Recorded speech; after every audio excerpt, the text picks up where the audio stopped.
Hello, everybody. I'm back to discuss the Homo naledi controversy that has been going on over the last 2 months. I just want to warn everybody in advance that there might be we will be showing hominin remains. So if you have an issue with that, please tune out now.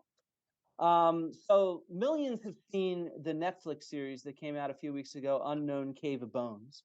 And some of you might be aware that the series and the research behind it has caused a bit of a controversy in a sense as to if we look at the topic here, we're looking at these hominins, Homo naledi, that lived several 100,000 years ago in these caves in South Africa.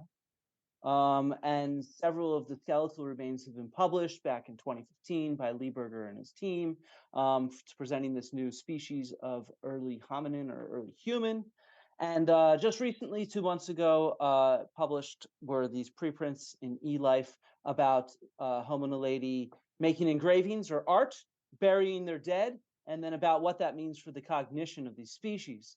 And the reviews that came out just recently, a few weeks ago, said that this is a landmark finding, but the claims are inadequate.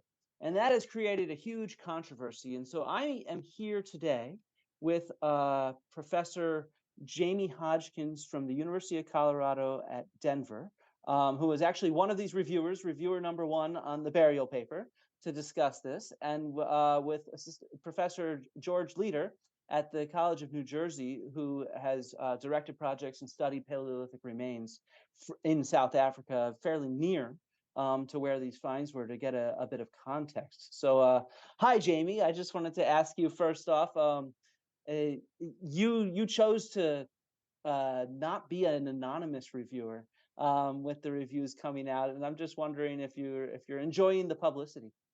I'm not sure that I have gotten much publicity, but the reason I decided to, to say who I was that, I think the criticisms from all of the reviewers are really valid, and I'm more than willing to confront any issues with those reviews head on, because I think there's a duty in science really to portray the work in a very understandable and very scientific light. So, I'm happy to talk about the reviews, my review in particular. Good. I hope we get into it. Yeah. And George, so I'm just curious as well. You actually did your undergrad and your master's at Wits? I forget. I should have looked this up.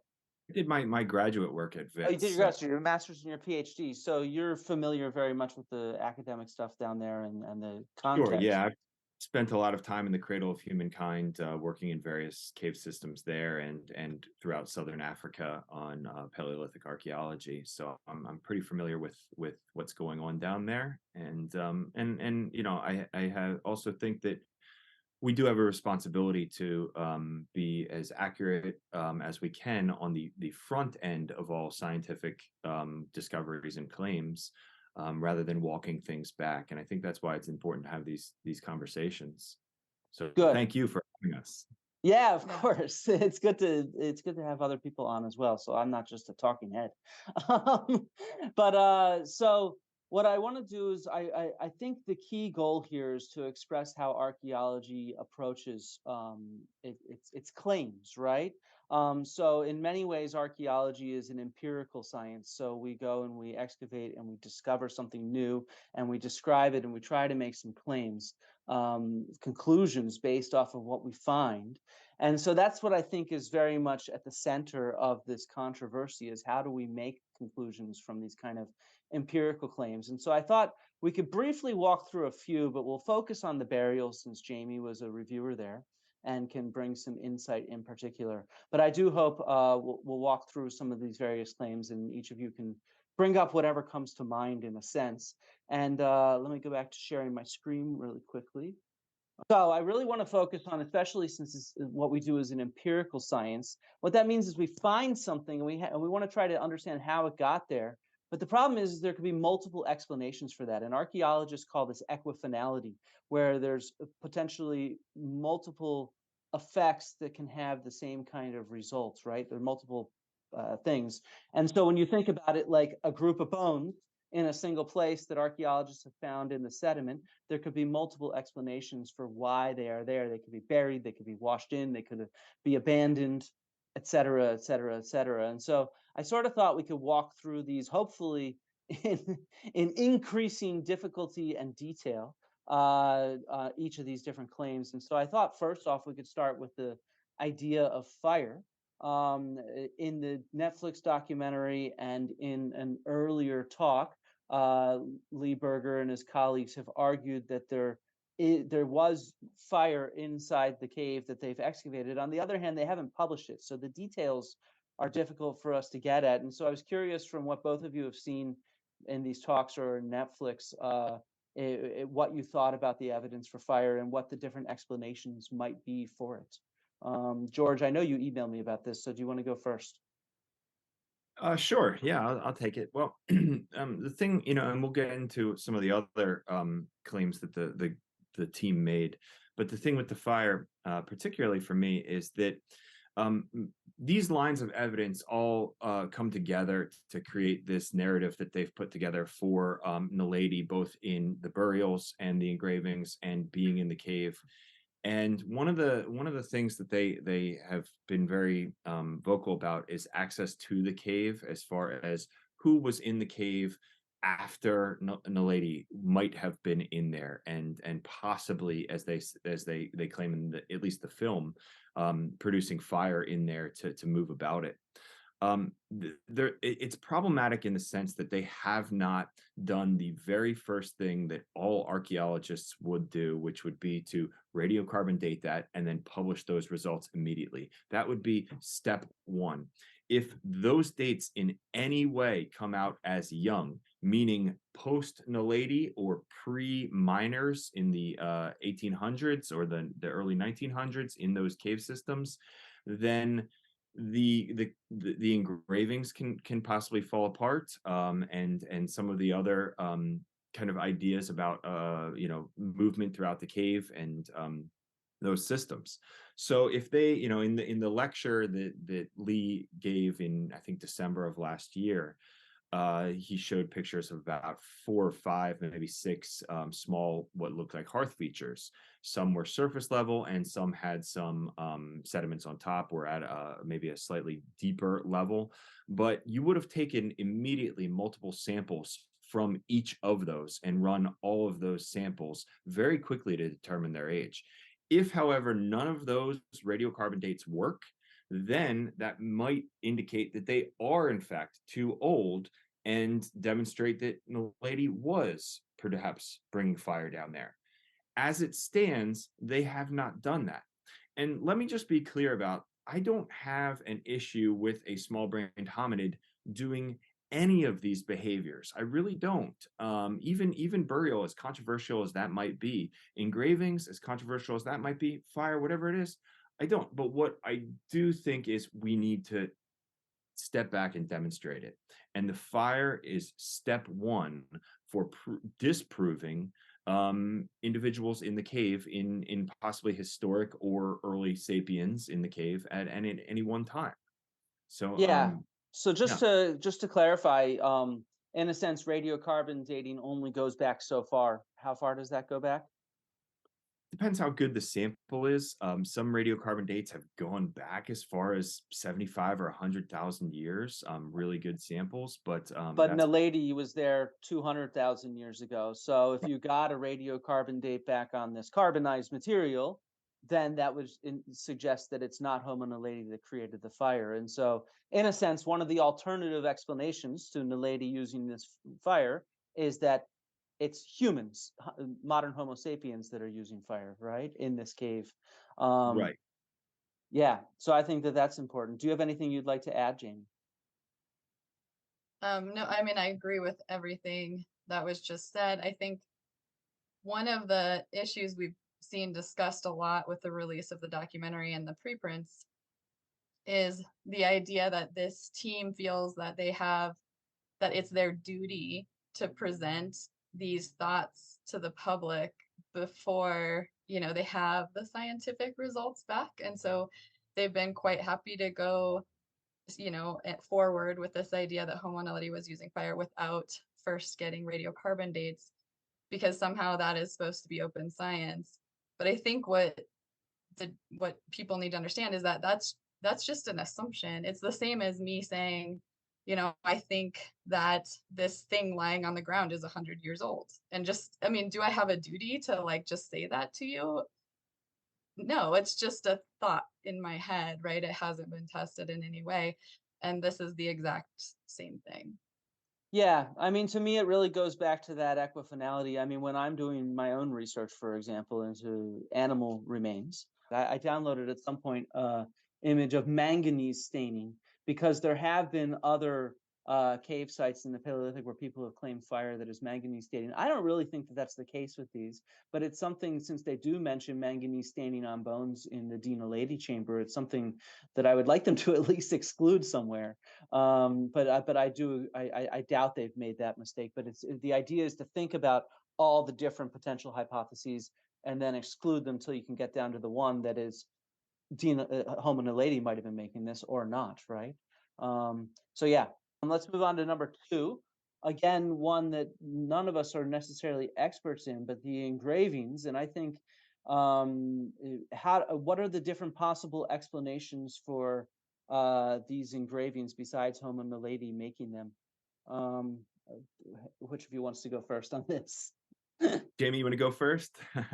Well, I have worked in South Africa too for 5 seasons, but you've worked in the cradle of humankind, so I'll let you. Sure. So again, for me, it comes down to a few different lines of evidence here. One, we need to talk about access to the cave and who was down there for various reasons over the many years. Could Homo sapiens have been down there? The fire dating would answer that. Miners, we know, were down there, and we do know that there have been cavers down there many times in all of these systems for many years historically.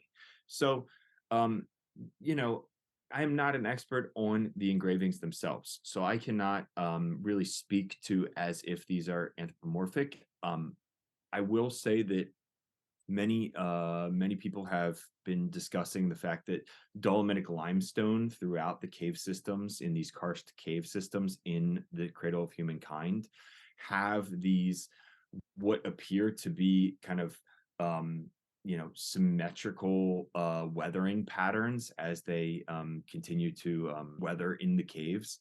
And people have actually been sharing those all over social media that look very similar to this.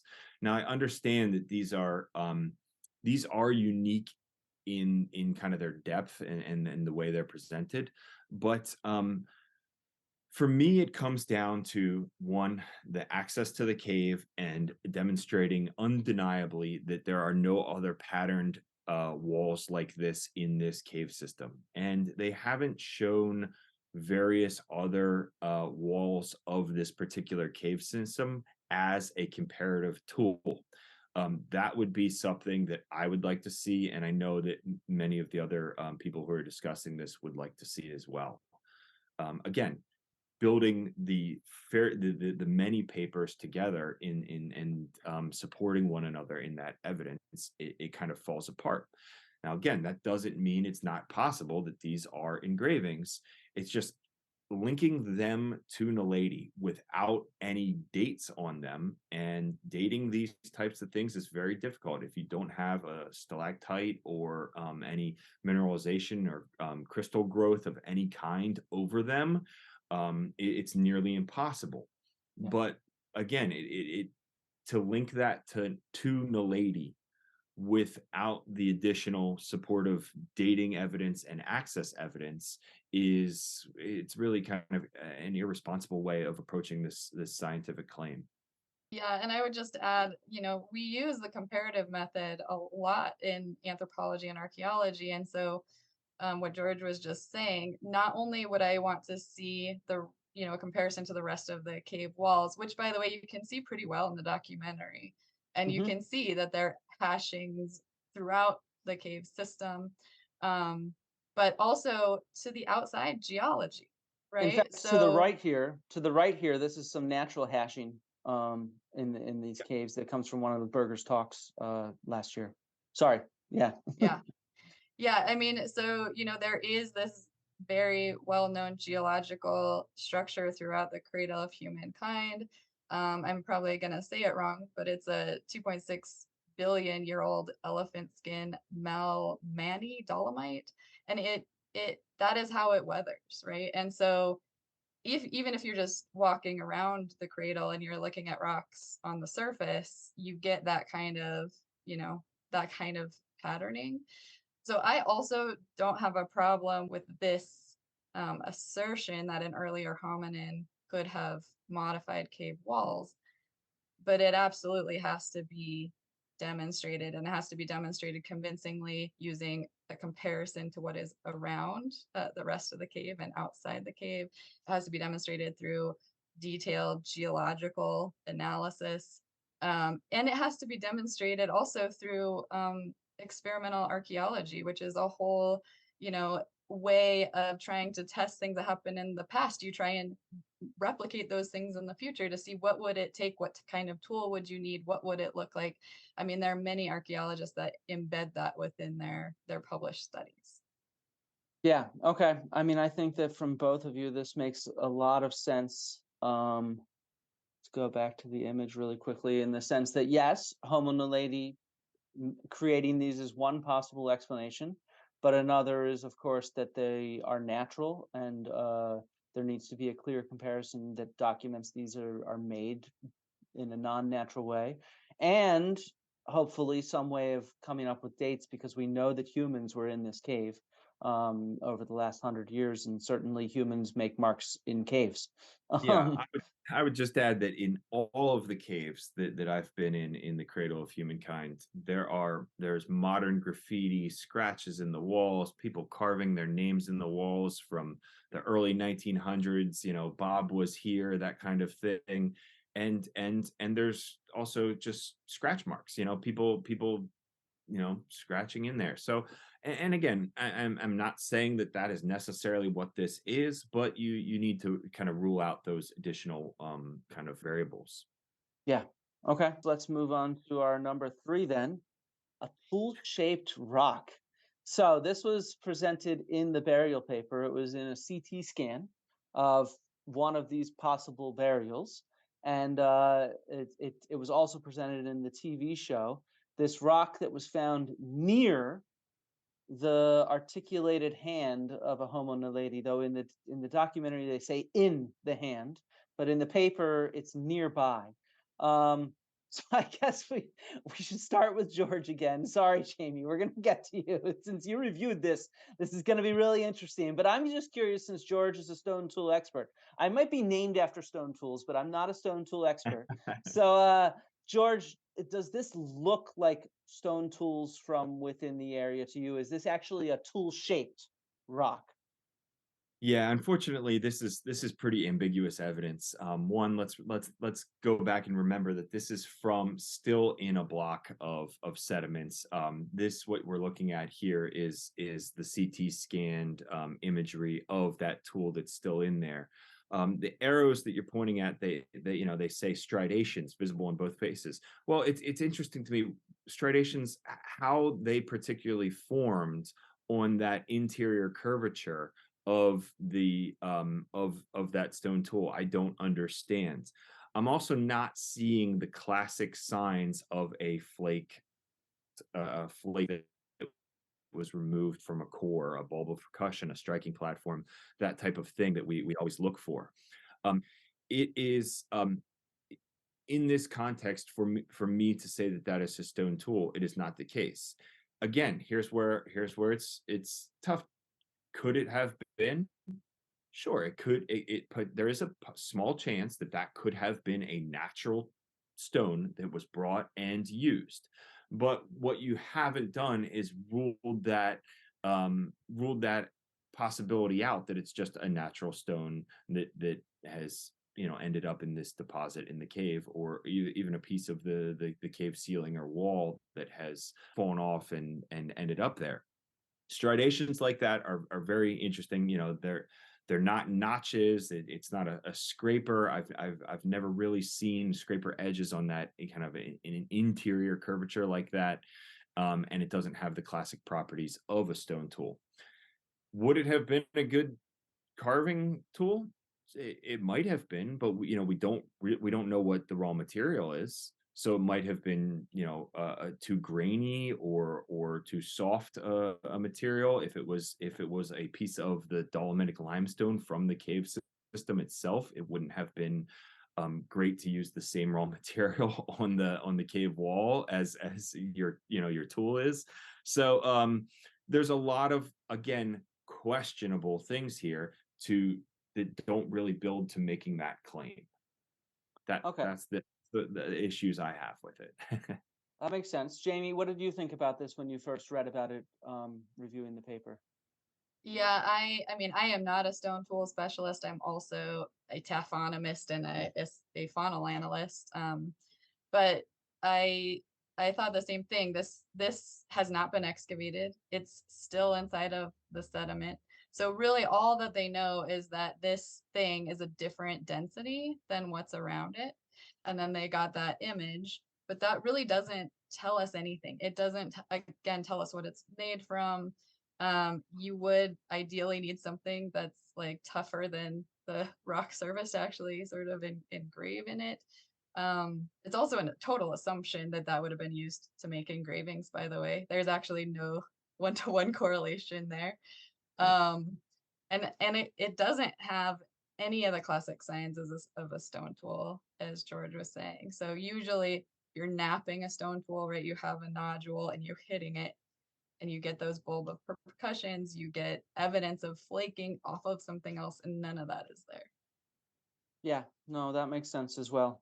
Um, and then, I mean, certainly in some of the earlier papers that the team has published, they mention stones this size as clasts in the chamber and in the cave, and so it's certainly within the realm of plausibility that it's just a piece of the cave wall that's eroded off. It's an alternative explanation, and it ended up fortuitously near some of these bones, right?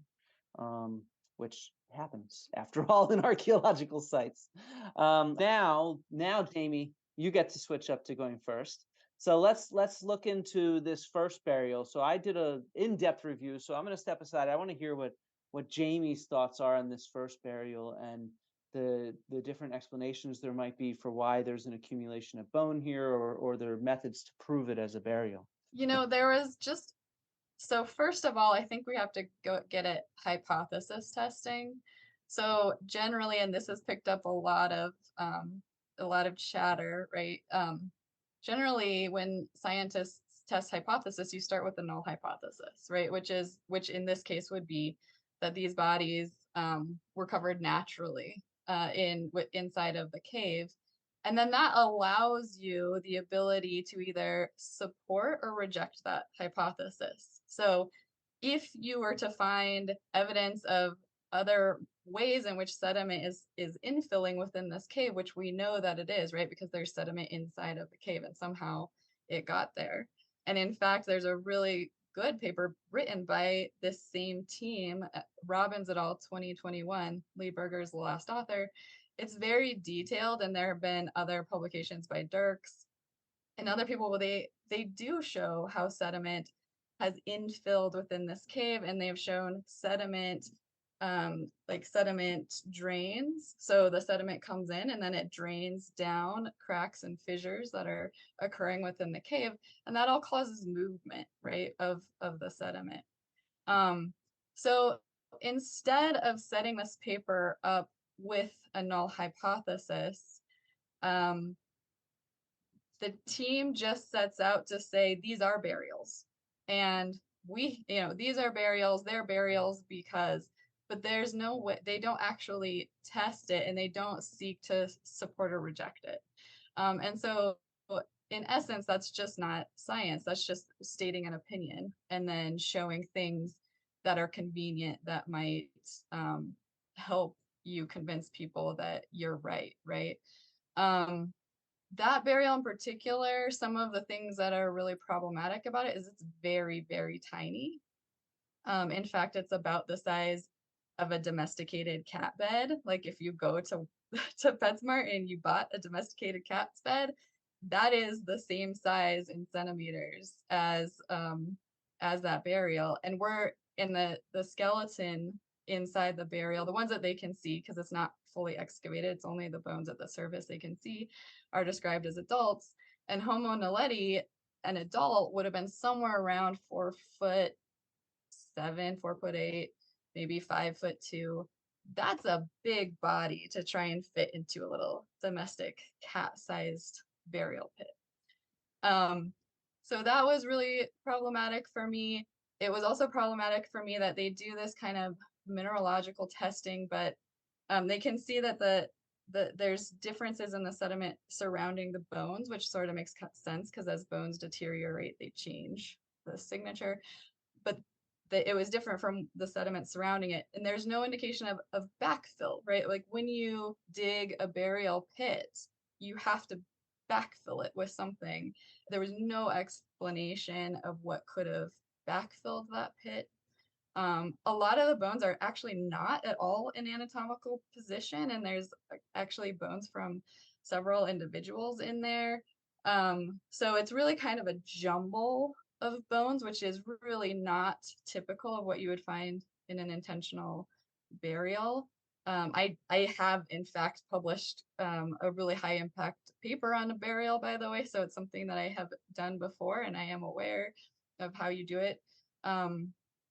What else? So it's a jumble of bones. There are some bones that are in articulation, and that is something really interesting about this whole cave structure, is that there's a big jump. There's a lot of bones that are just jumbled, but you have some bones still in articulation, hands and feet in particular. That's interesting. And as a taphonomist, so someone who studies how things come to be in archaeological sites, I mean, I agree that that means that they were buried before they had, before the bones had become disarticulated, right? Probably fleshed. But that doesn't have to happen quickly inside of cave sites like this. One of the main agents that starts to cause bodies to decay and bones to disarticulate are maggots, right? Which get to a dead body pretty quickly out in an open environment, but that we don't have evidence for maggots being able to get inside this cave. It does seem to be pretty secluded, so no other, large animals are getting in there, moving things around. And, I spent 5 years working in South Africa. I've spent about 20 years working in Europe. And in European caves in particular, we find fully articulated cave bear bones that were not intentionally buried, right? But they're just deep inside a cave. And so they died, they were buried naturally as sediment accumulated in the cave, and the bones are still in articulation and they just sort of decomposed that way. So I think you've got a system in the back of this cave that allows for clearly sediments moving, things are getting jumbled. Clearly these excavators themselves have been in and out moving over those sediments over and over again. But at the time Homo naledi got in there, some of the bones were buried before they had fully decayed, or before the body had fully decayed. Yeah, and I think that that's the key, is how do you exclude these possibilities, which is difficult. George, what do you think about the first burial? Really is the ultimate authority on this. So I agree with everything she said. I will add that, yeah, I do think it is a bit kind of erroneous to suggest that an articulation can be a strong indicator of an intentional burial, because we do have so many hominid remains that are recovered that look like they were buried prior to the soft tissue decay. I have a slide for you. I have a slide for you. Okay. One second. on something you've helped publish some of the context on. Oh, okay, yeah. So here you have Littlefoot, and that's a great example. Australopithecus, that's possibly in the ballpark of 3.5 million years, and this is a couple kilometers down the road in Sterkfontein Caves, and this is the most complete Australopithecus ever discovered, and it is largely articulated. The entirety of the body is kind of the kind of lower portion and the upper portion are separated by about 25 centimeters, with a kind of maybe solution, a shift in some of that cave sediments. But the arm, the hands, as you can see in the pictures that you've shown, are really beautifully articulated. And so it's not, I mean, it's a rarity, but it's not unusual to find these things, these remains articulated like that. So eliminating, using that null hypothesis, as Jamie says, and eliminating all the extra possibilities. So that's what we need to get to in a scientific study like this. So yeah, and the mineralization, I'll just add too. I think that was one of their stronger pieces of evidence that they really presented, or they believed it was. Some of that, the micromorphology of the sediments immediately around the articulated bones is really is what needs to be done there in a more kind of very, very, very stronger way. They should get Paul Goldberg or somebody in there to take a look at some of those micromorphs and do comparative samples. Yeah, I think the reviewers were fairly unanimous on that. I think I stated that in my earlier video. It seems like a well-known technique that could be used. Wait, I wanted to go back to this because the other thing that, as someone who studies bones myself, I had some issues with the fact that this burial was also only half excavated, or who knows how much of it was actually excavated, and none of the bones that were excavated were washed. And so to be able to actually put together how many individuals you have, whether material all belongs to the same individual or not, when it's very fragmentary, in their appendix they have measurements and stuff like that, that's very difficult to do. I've worked with burials in much later periods where we know that they're in a cemetery, right? And the material's in much better condition than this, and it's fully washed. And I work and I put together a horse burial, for example, and then all of a sudden I find, oh wait, there's two horses here, right? And so that's when I have the full thing excavated and washed and conserved as well as we can. And in this case, to be so confident that it's even just one individual with an extra intrusive one struck me as very preliminary when the material's not been washed nor even fully excavated. It makes for a very difficult assignment and assessment. And I've done a lot of this on burials myself, with animals, of course, with dogs and horses. I don't study humans or hominins, but so yeah, that's my 2 cents. Do we want to move on to the CT burial really quickly? So just to present some context for people, they took out blocks of sediment. They found these bones coming up near the slope at the entrance to the chamber, and they took out blocks of sediment in this plaster and CT scanned it, producing kind of results like this, which they then identified as a potential other burial, or they identified it as a burial, but it's a potential other burial. And so, Jamie, do you want to share what your thoughts were when you first read about this context? I mean, this one was really hard because there's really not a lot of detail presented in the paper because it's not excavated. So they built this plaster cast around it. They've CT scanned it. They're inferring what is in it. And the logic behind doing it that way is that the methods are improving all of the time, and maybe better methods will be available in 5 years, 10 years to try and excavate this. The problem with that logic is that if you don't feel like you have the methodology to investigate it now, then don't publish on it until you have engaged in that methodology that would tell you what is actually happening there. I mean, this particular spot is really close to the chute, right? So there's this, they show you in the documentary, they've written about it many times, but you have to climb up this dragon's back, and then there's a steep vertical shaft that goes downwards. And that's where sediment is going to be filling in this chamber, right? So you're going to get an accumulation of sediment right there. And so I think a lot more work needs to be done to truly understand, if how would decomposition happen in that location? How would sediment infilling occur? And then as you see in this picture, what's really not mentioned very much in the main part of the preprints is these drains, right? You can see that drain in the floor. Well, that's a natural area of erosion where the sediment is coming down from the chute and then moving towards those sediment drains over time, which means all of the sediment is moving, including fossils, right? Fossil elements that are in that sediment. So we talked about micromorphology before. So for people who don't know, that's where geologist comes and creates little plaster casts of the sediments.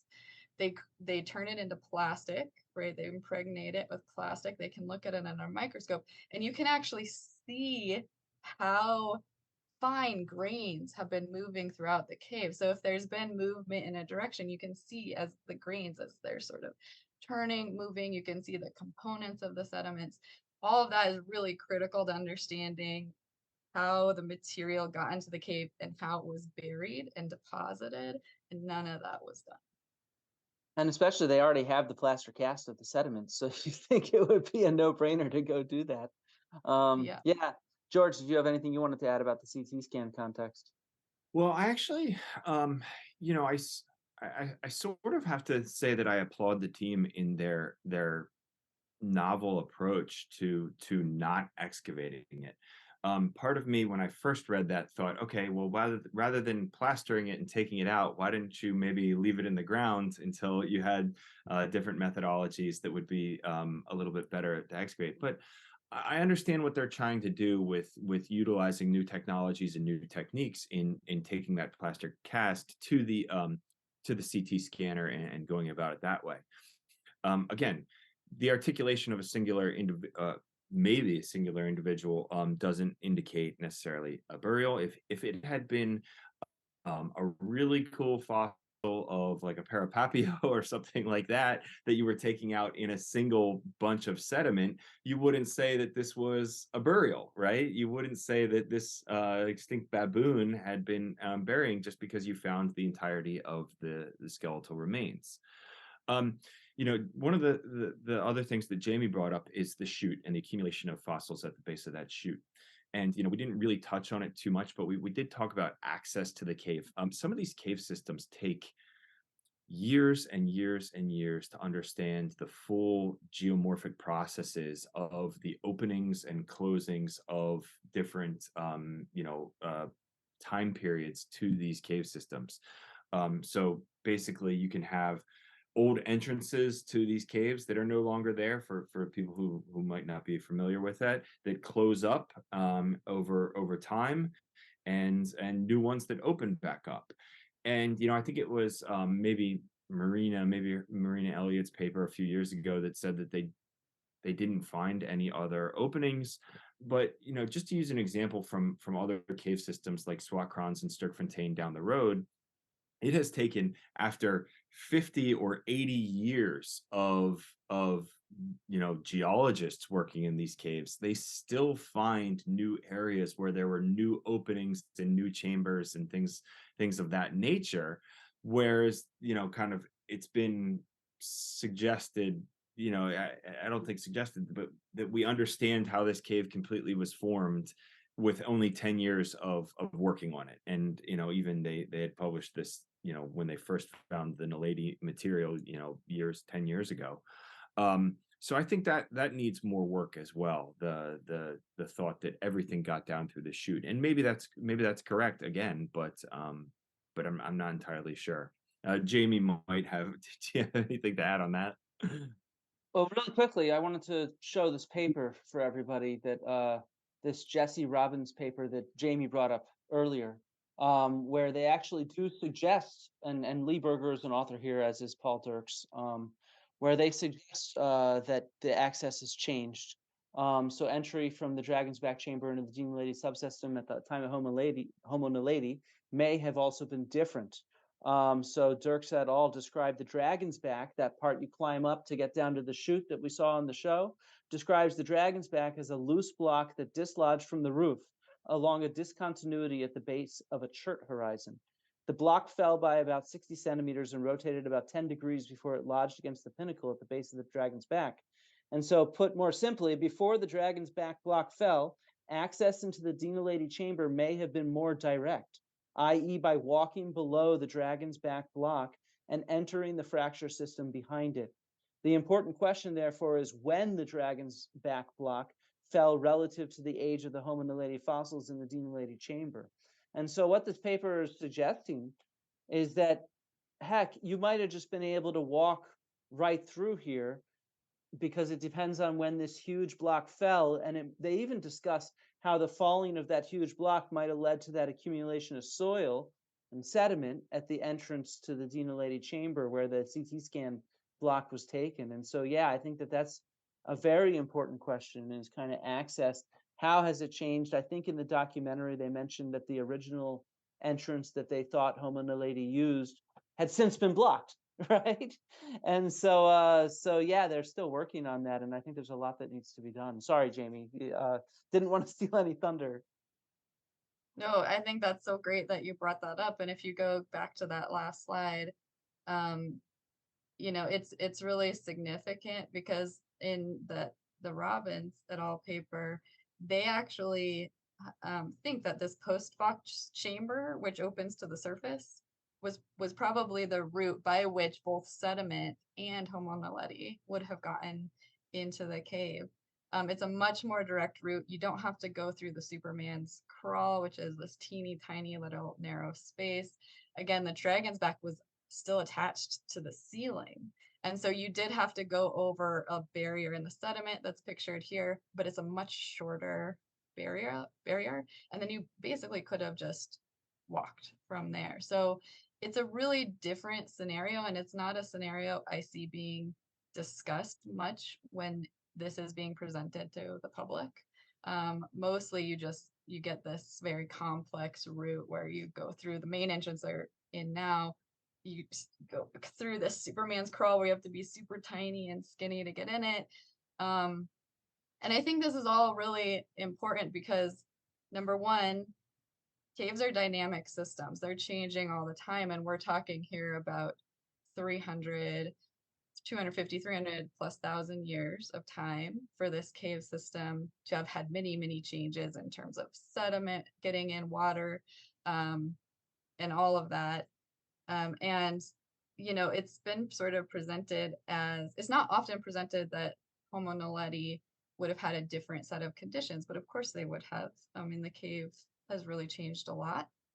And you have to keep that in mind if you're going to test the null hypothesis, which is that natural burial occurred, because you have to understand all the dynamics of how sediment is getting in and moving through the cave system, and how bones that are laying in that sediment would have also been affected by all the things that were happening.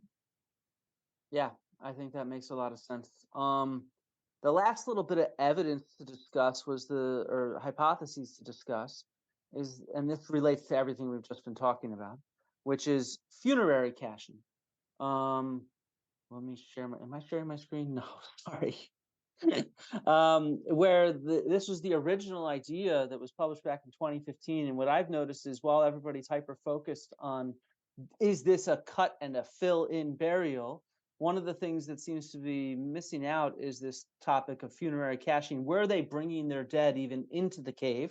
Or is this a result of accidental deaths or individuals going back there and dying? And so part of their explanation for this being funerary caching is it's so difficult to get back there. Why would Homo naledi go back there? But what this ignores is a cave nearby. After I did my first video, I was emailed by Jason Heaton, who shared some information that he and others, Charnel Nell and Travis Pickering, have published on Misgrot Cave. And they've done an analysis that shows that the accumulation of bones there, what's in Misgrot, is a collection of baboons. It's also a difficult cave to enter. And there's mummified baboon remains inside the cave that are still oftentimes in articulation, though not always. There's accumulation of jumbled remains as well. And they also are in the process of being covered over by sediment.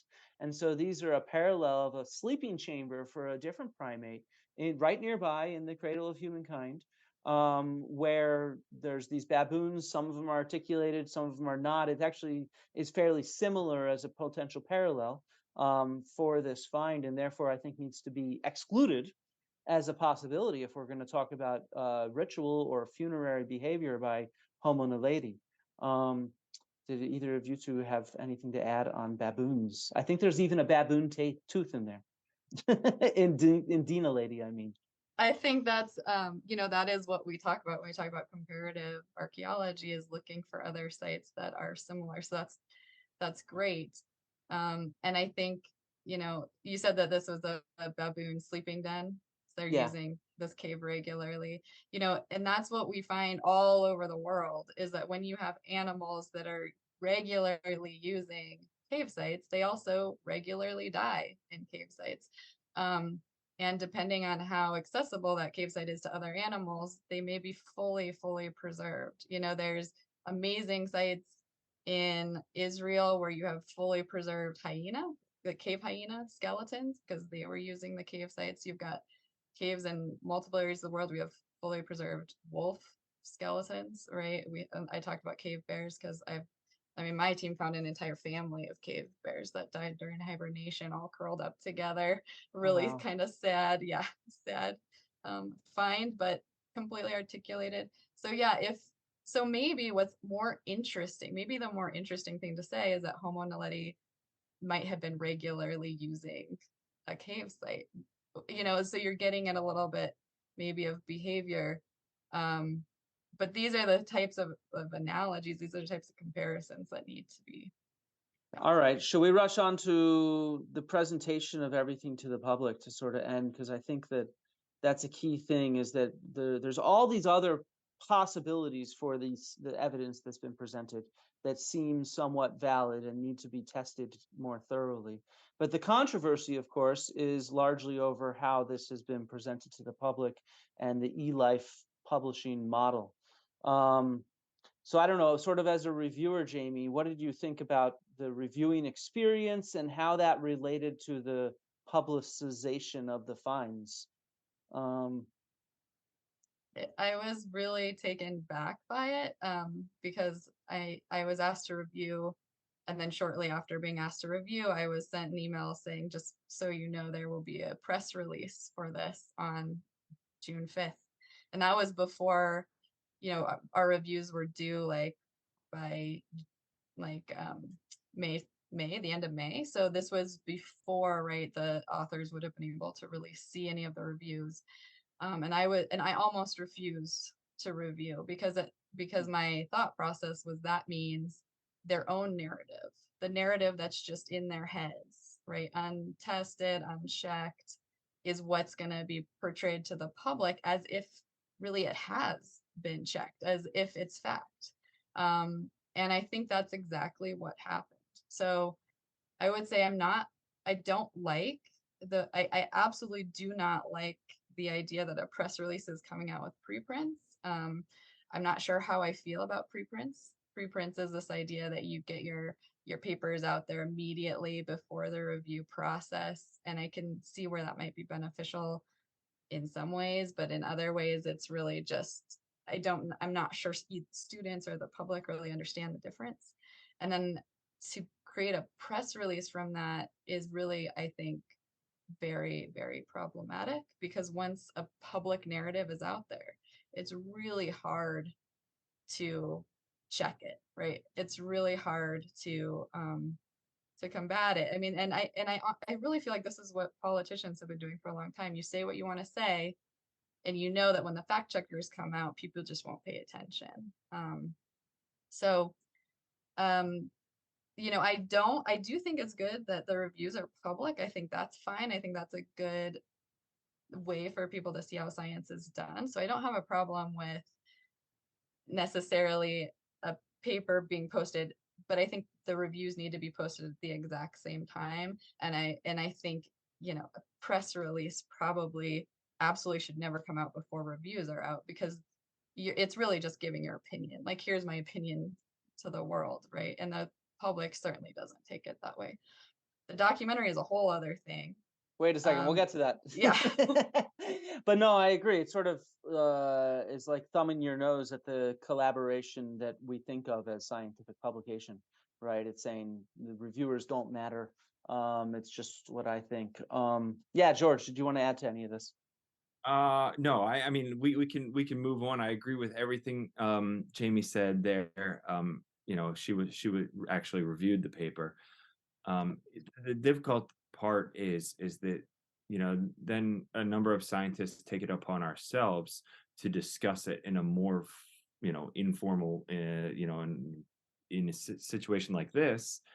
And the argument is, oh, the mainstream archaeologists call us whatever you want, don't agree, and it's not that. There's no bitterness. I don't dislike anybody on the team as human beings. I just, this is not the way that the scientific process is most effective, and it is problematic. So now we can talk about the show if you want.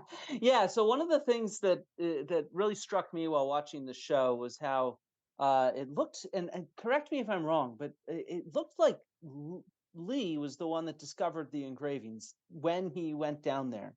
Am I wrong on that? Did you guys read it that way when you saw the show? Yeah, I sort of got that when he finally made it down there, he discovered the soot, the claimed soot on the staining on the ceiling, and the engravings as well. Because it sort of shocked me because it was filmed in 2022, but one of the things that I noticed while looking on Twitter for a public record of the timeline of this stuff was that he submitted the engravings paper in September 21st, which to me strikes me as if this has all gone very, very quickly, right? How often do you discover something in one field season and get it into peer review within sort of 3 months? Is that something that you guys have ever done that fast? I'm actually trying to do that with a paper right now. But no, typically not. That would be quite fast for a big claim like this, for sure. Yeah. Okay. Because it just struck me as if so much of this timeline is about trying to get some data out in time for the Netflix show that we're about to get something out there. Because one of the things that struck me was just how that even the reviews, I don't know how the reviews were released, but it's interesting that they were released a week before the Netflix show itself, right? And so it's almost to get this in the media again right before the show is released, because any publicity is good publicity, right? I don't know, maybe I'm being too harsh here and seeing things that I shouldn't see, but it struck me as a little strange. But okay, so let's move on to the show itself now that we've gone through the publication timeline, unless either of you wants to elaborate on that. Well, I think that I feel like the papers themselves were rushed. I mean, we now know because of the author's response and also the Twitter thread that they had these papers sitting at another journal, right, for a long time, and they Yeah. were rejected. So But Lee said yeah. that it was submitted to Science Magazine for about 6 months, and that was on January 25th of 2023. And then he got that note that it's the referees that are slowing it down. And he says he's stunned by this indifference because he knows how things work in Science Magazine, and this is not working. And so then he went and turned around and I guess pulled them and went to eLife, is what I gather. Yeah, and it doesn't appear that any revisions were made. That's my main gripe, right, with the burial paper in particular. It's very poorly written. And it felt rushed to me, and I actually wrote that in my review. It felt rushed, like it was just throw this thing down. It's so poorly cited, just something you pointed out, Flint. But these papers that we've been referencing in this discussion were hardly referenced in this paper at all. And the entire amount of literature that's been written on burials and what qualifies as a burial and how you find intentional burials absolutely left out. And what I find really troubling about that is that John Hawks he has a blog post. For years he wrote on the intricacies of Neanderthals and modern humans and burial practices. So I know that he knows the literature and it just wasn't there. And so I do feel like it was rushed. I think revisions can't have been made before it was submitted to eLife. I don't think our reviews being published was rushed. We were told there was going to be a press release, and then they gave the authors more time than they typically would to respond. So it was over a month before our reviews were actually published, but they had it on lock, right? That the press release was going to come out and then the documentary were coming out. So I think there was a timeline from the authors for sure. Yeah. Yeah, I mean, one of the things that I go back to is how poorly cited it is with only 32 citations. That's fewer citations than authors. And it is half of those citations are to the team itself. So it doesn't engage at all with literature. It's a very sloppy paper. If it was like a master's paper, level paper, I would not give it a very good grade as a professor. So yeah, I don't know. Thoughts on the documentary? George, you're unmuted. Do you want to go first?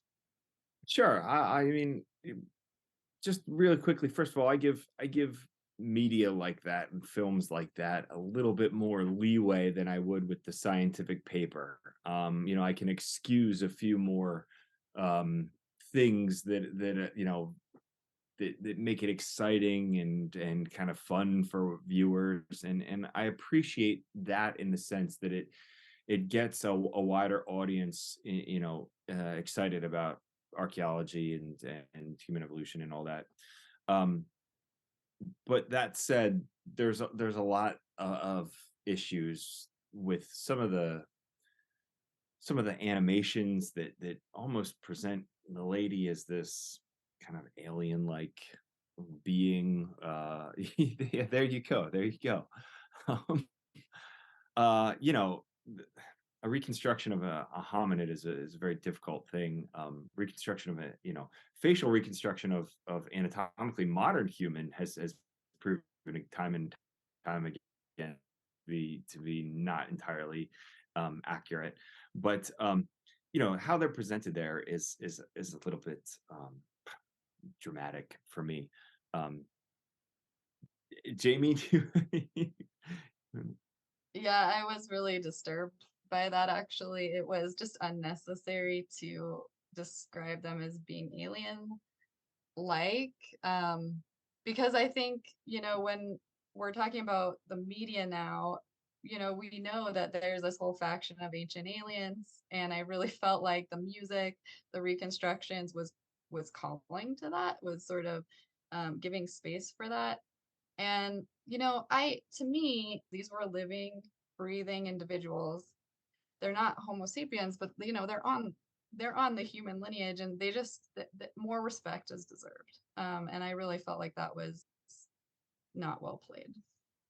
Yeah, yeah, I mean, especially when you're trying to link them so much to such what we kind of consider advanced cognitively advanced behavior, and at the same time kind of alienating them with some of the way they're presented, is interesting. yeah, it was a strange choice of words. And I mean, at the same time, I do know that documentary filmmakers will sometimes just take that quote that you wish you never made and go and run with it.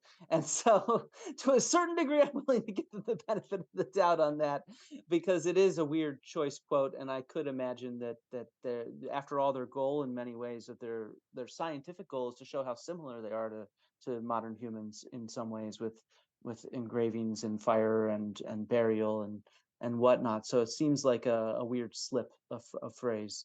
Yeah. Any other thoughts on the documentary, Jamie? Um, well, I actually run a documentary discussion group at my university and for the Denver Museum. And what strikes me about this documentary is that it's really just four people being interviewed, and there's no one else. If you watch a Nova documentary, you watch most other documentaries, you have experts from the profession coming in and giving their opinions. and there's just nothing. It's just one narrative. Again, the point of all of this, the preprints was just the team's narrative. The documentary is just the team's narrative. The press releases really have been just the team's narrative. So it's consistent with that, but you're not getting any outside ideas. Yeah. Yeah, and I mean, in that sense, I wanted to bring up this image really quickly. They do a similar one in the documentary, but this is from the press release, and this shows an artist's sketch of the possible grave. And you mentioned earlier the size. It's really should be the size of 1/3 the size of this individual, the hole in the ground. And so it seems as if there's this art itself is that the team itself has commissioned, I would imagine, is not to scale, which gives you the wrong impression for the public of kind of what the evidence is, because this is probably at least half, if not more, the length of this individual. Instead of it should be about a third. Should be tiny, absolutely tiny. You'd think you'd need the feet up by the head to get somebody to fit inside the hole that small. A 50 centimeter long hole for a 1.4 meter individual. So yeah, I think that the way everything is presented in a one-sided way, I think it creates this kind of false impression, and a kind of I don't know, the confidence with which everything is presented is also, I think, not representative of how most scientists are. We're usually somewhat cautious in how we present our conclusions to the public, and it's the journalists and the TV documentarians that take our words and cut out those cautious bits and make us sound overconfident. And so something about that struck me as someone who pays a lot of attention to how archaeology is represented in the media and on TV. I'm very interested in this. It struck me as strange that it's the archaeologists and the scholars themselves that are more confident than the journalists like Carl Zimmer in the New York Times or Christina Kilgrove on Live Science and how they write about the burials and the art and things like that. So I guess I had one last image that we could look into, which is from the documentary. They lit all these fires in the cave. Was this actually in the cave itself? That's what I've heard from social media chatter. I wanted to believe this was in just some nearby cave that had no archaeological significance. Do either of you two have any thoughts on lighting fires on an archaeological site? I mean, it's completely irresponsible. I don't know where those fires were lit, but I had also hoped that it was not within, the actual subsystem. I don't know if they were in the actual system or in a different cave system. I don't know, but I just assumed they were in a different one. And then when I brought that up as an explanation on Twitter, I forget who, some scholar said, no, they were in the site itself. And I don't remember who said it. I don't remember. There's been a lot of scholars that have been talking about this. But yeah, I don't know. I sure hope they did not light fires inside the cave itself, though, because that would be contaminating, in a sense, your samples for future excavations. And that's certainly a problem as well. Any sort of final thoughts from the two of you on how we can improve the presentation of science in the media in the future? Or archaeology specifically? How do we get people interested? Like, I got all these comments after my first video saying, why are archaeologists dumping on this idea? We are all interested in this, and now you're coming and critiquing it, and it's like you don't want us to be interested in your field. How do we respond to that? that's so unfair because it is such a cool site. Dinaledi itself is so cool. The fact that they're in a cave and we can't figure out how or why, is very cool. But the, you know, that in itself can be a really interesting documentary, Cave of Bones, or whatever you want to call it. But the idea that you've pushed this narrative of engravings and fire and all these things that some of them might be actually, have happened. Some of them might be, Naledi's own hands doing the burial, whatever it might have been. But it's such a flimsy house of cards built narrative on these kind of circumstantial evidences, that are not, really, really completely thought through, that you pull any one of those cards out and the entire thing falls down. Now, rather than going that in that manner, why not pull it back and say what you do actually have and can clearly demonstrate with the evidence, and it's just as cool. And what we don't know is just as exciting. So there's the media, there's the show, the film, or whatever you want to do, rather than pushing the envelope farther than the evidence supports. Yeah, I think it's a really interesting comment, because it essentially is that in order to make this interesting broadly to the public, you almost have to fictionalize it, right? So you have to say they were lighting fires without radiocarbon dates. You have to say they were burying their dead without the actual geological microscopic detail to confirm that, or a proper size of a burial pit. You have to say they were making etchings with a tool without ever seeing the tool, right? It's a way to fictionalize a very real story. And that's why it's important, I think, to all of us, is that, again, these are really important fossils. The fossils are real, and they have this really interesting mix of traits that we don't see anywhere else in the human evolutionary tree. And understanding them as a group is really important. And I want to know how they got down into this cave. I want to know how they were deposited. I want to know what they were capable of, but the evidence hasn't been presented for that, right? So that's the frustrating part of it. And yeah, like George said, I don't think you have to fictionalize it to make it broadly interesting. I think Nova documentaries do a great job of showing the science behind it, right? And in essence, it's almost more juvenile than even juvenile shows about science, because I have a 5-year-old, and she's watching all these shows like Molly of Denali or Alma's Way, and they've got these little kids with, microscopes and magnifying glasses, and they're trying to actually deduce the answer. They're actually trying to use the scientific method to come up with the answer. And that's being presented to children, and this is like a documentary being presented mostly to adults, and it's not deducing anything. It's just saying we think that this is fire by Naledi, but we haven't done the background research to actually say that as a fact, right? I mean, it's just frustrating. Yeah, I completely agree. I think it really misrepresents the care and nuance that we all try to take in doing our jobs and how we communicate with the public. And so that's, I think, hopefully people can understand. That's why some of us at least are speaking up. I also think that it's not everybody. There's probably only 30 to 40 scholars in the world that have spoken up about this. So when people say there's such an outcry, it's people that are interested in how archaeology is represented in the media, or people that are in this specific subfield, that want to make sure that it's being represented in a fair, nuanced fashion. So thanks to both of you. Yeah. I really appreciate chatting with you, and great. Yeah. Thanks. Thank you. Thanks.